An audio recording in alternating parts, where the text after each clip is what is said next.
자, 월가에서도 하루에 사고 하루에 팝니다. 찐 고수의 환상적인 매수 타이밍 잘 숙지하셨나요? 자, 지금부터 더 집중하셔야 됩니다. 세력들이 개미들을 터는 방법까지 말씀을 해주신다고 하니까요. 계속해서 설명 부탁드립니다. 여기서 질문 하나 드리겠습니다. 네. 그러면 의도적으로 개미들의 물량을 뺏기 위해서 하락시키는 음봉과 실제 악재가 터지거나 해서 떨어지는 음봉은 어떻게 구분하나요? 제가 그거를 알았으면 반대 자리에 앉아 있겠죠. 이게 너무 어려운 질문인데요, 저한테는.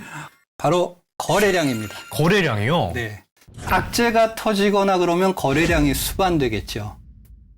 모두 다 물량을 던지고 빠져나가려고 하기 때문에 그렇습니다. 네. 여러분들 하한가 같은 경우에 보면은 어마어마하게 많은 매도 잔량이 쌓이면서 거래가 수반되는 걸 볼 수가 있죠. 그런데 굉장히 조심하셔야 되는 게 하나 있습니다. 기업의 내재 가치가 형편없고 시총이 작은 기업의 경우는 의도적으로 세력이 개입이 돼서 거래를 수반하면서 음봉으로 미는 경우들도 있습니다. 결국은 주가를 끌어올리기 전의 단계라는 점에선 똑같은데요. 이 경우는 사실상 오랫동안 추적하지 않으면 파악이 힘듭니다. 그러면 그런 거를 저희가 좀 알 수 있는 방법은 쉽게는 없는 거죠? 손대지 않는 게 상책입니다. 아예 건들지를 말아라. 네. 그게 우량주를 단기 매매해야 하는 또 하나의 이유입니다.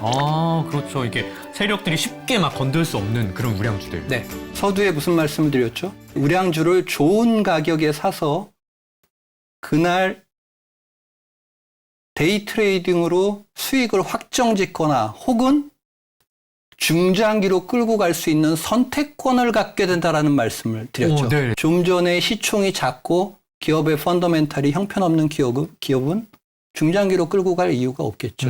그렇죠. 네. 오히려 그냥 짧게 보면 도박처럼 보일 수도 있고. 그리고 외부의 세력들이 어설프게 개입을 할 수도 없습니다. 시총이 크기 때문에 그만큼 큰 자금이 소요되거든요. 네. 삼성전자를 가지고 그런 식의 게임이 가능할까요? 안 되겠죠. 네. 이게 확대네요. 그렇게 이해하시면 됩니다. 네. 자, 그럼 차트 보겠습니다. 네. 자, 아랫꼬리가 달렸을 때 거래량이 있나요? 거래량이요? 네, 보입니다. 굉장히 적게 있네요. 네, 시초가를 돌파하면서 양봉으로 밀어올리기 시작할 때 하단부의 거래량을 보시면 거래가 크게 수반되는 걸 알 수가 있죠. 큰 거래가 터지면서 양봉으로 매수세가 매도세를 장악하면서 끌어올리는 걸 알 수가 있습니다. 네네네. 그전엔 거래가 굉장히 적죠. 네. 어디서 보신 것 같지 않나요? 저 차트. 저 모양 저거 캔들 차트. 자, 앞에서 공부한 캔들 이미지 트레이닝의 두 번째 그림입니다. 조금 전에 키다리 스튜디오의 움직임을 오버랩 시켜보겠습니다. 음봉이 떨어지고 장대 음봉이 떨어지고 그 음봉만큼의 양봉이 발생이 됩니다. 네네네. 그러면서 아랫꼬리가 있는 T자형의 캔들이 형성이 됐죠. 네. 그리고 나서 다시 양봉으로 주가를 밀어올려서 네 번째의 캔들이 만들어졌습니다. 네, 맞아요. 똑같이 생겼죠? 이래서 사람이 예습을 좀 해야 되네요. 같은 키다리 스튜디오의 동시효과까지 마감 시간까지 진행된 상황입니다. 네. 체결 강도는 더 강해졌고 주가는 더 급등했습니다. 쭉쭉쭉 올라가고 있네요. 엄청나게 상승하고 있죠. 끝까지 쭉쭉 제일 좋아하는 차트 모양이에요. 네. 저 작업을 하기 위해 아랫꼬리를 만들면서 개인들의 물량을 다 털어낸 거죠. 그러니까 저 아래로 내려갔을 때 사실 개미들 다 이제 물량을 뺏어 먹으려고. 그렇죠. 그러고 나서 결국에는 쭉쭉쭉쭉 올라가지고 저기까지 올라간 거군요. 네. 이해됐습니다. 지금까지는 키다리 스튜디오의 5분봉 차트였고요. 네. 이제 키다리 스튜디오의 일봉 차트와 거래량을 확인해 보시겠습니다. 일봉 차트는 이 당일만이 아니고요. 당일까지 일주일 동안 진행된, 정확하게 얘기하면 거래일 8일 동안 진행된 일봉 차트입니다. 8일 동안이요? 네. 네. 자, 장대 양봉이 발생되고요. 6일간 쉬어가는 음봉이 짧은 음봉이 만들어진 거예요. 맞아요. 약간 올랐다 내려갔다 올랐다 내려갔다 이러고 있네요. 네. 그리고 오늘 공부한 것. 아랫꼬리가 길게 달리면서 또 장대 양봉이 발생되고 있죠. 네네네, 저쪽에. 네, 이게 오늘의 일봉입니다. 큰 장대 양봉이 발생된 날 엄청난 거래가 터진 걸 알 수 있습니다. 네. 그리고 나서 6일 동안 쉬어갈 때 거래량이 급감하죠. 네. 그리고 오늘 또다시 큰 거래가 터지면서 장대 양봉이 발생하고 있습니다. 네.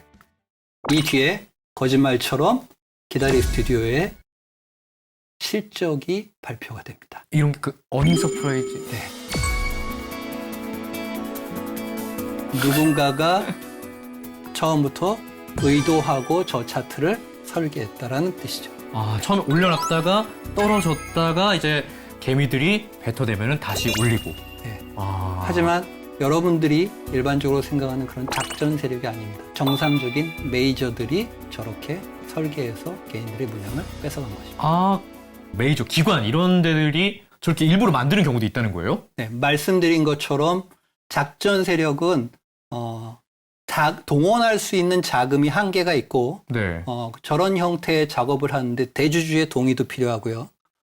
그리고 펀더멘탈이 좋은 기업 자체를 손대지 않습니다. 애초부터 머니게임이 목적이기 때문에. 그런데 서프라이즈 실적을 예상하고 미리 선취매를 하는 정상적인 작업이었다라는 뜻입니다. 그런데 개미들이 밥숟갈 못 얹게 한 거죠. 아, 자기들만 먹으려고. 네, 맞습니다. 욕심쟁이들. 그렇군요. 네, 어떠신가요, 여러분? 세력한테 휘둘리지 않고 단기 수익 실현, 오로지 수익만 보고 가는 852 주식투자법. 궁금하신 분들은 카카오톡에서 852 검색하시고 친구 추가해주세요. 기업 분석 없이 이 기술적 분석으로만 투자를 할 수도 있는 건가요? 가능합니다. 오, 가능해요? 네. 그런데 기술적 분석만 가지고 투자를 하는 건 그렇게 현명한 방법이 아닙니다. 기술적 분석은 시장 참여자들의 심리를 이해하고 매수와 매도의 타이밍을 찾는 정도로 이해하시면 좋겠습니다. 결국 주가라는 것은 그 기업이 얼마나 가치 있고 돈을 잘 버느냐에 따라 연동되는 것이 정상입니다.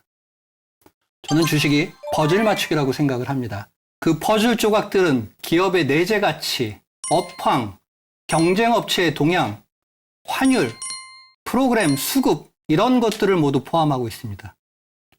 그 퍼즐 조각들이 자기 자리를 찾아갈 때 반짝하고 매수의 시그널이 나타납니다. 그렇다면 오늘 저희가 이 데이 트레이딩에 대해서 간단하게 좀 배워봤잖아요. 네. 이제 주식 투자를 할 때 이런 단기 투자가 좋을까요? 아니면 중장기 투자가 좋을까요? 어려운 질문인데요. 저는 주식 투자의 왕도는 없다고 생각을 합니다. 실제로 금융 투자로 대변되는 기관은요. 하루에 0.1%의 목표 수익을 놓고 차익 거래라는 것을 한 지 오래됐습니다. 하루에 0.1%면 작다고 생각하시는데요. 1년으로 환산하면 240일입니다. 24%의 목표 수익이니까 어마어마한 것이죠. 글로벌 시장으로 눈을 돌려보면요. JP모건, 시티그룹, 골드만삭스 이런 투자은행들이 2분기의 실적이 무척 저조했는데요. 주식 트레이딩 수익은 그 어느 때보다 높았던 것으로 기록됐습니다. 그 중에서 전통적으로 트레이딩을 경시해온 JP모건은 역사상 두 번째로 트레이딩 수익이 좋았던 분기라고 전했습니다. 증시 역사는 반복됩니다. 지금은 바닥을 잡고 오르고 있는 시장이어서 바이앤홀딩이 또다시 유효할지 모르겠습니다만 반복되는 증시 역사 속에서 또다시 하락장은 있을 것입니다. 그때 이 트레이딩을 아느냐 모르느냐는 생존의 문제와 직결될 수도 있습니다. 전 언제나 주식 투자의 호흡은 거시경제의 흐름에 맞게 유연해야 한다고 생각합니다. 자, 여러분 고수의 투자법을 진하게 녹인 데이 트레이딩 방법 잘 보셨나요? 더 궁금하신 분들은 카카오톡에서 852 검색하시고 친구 추가해주세요.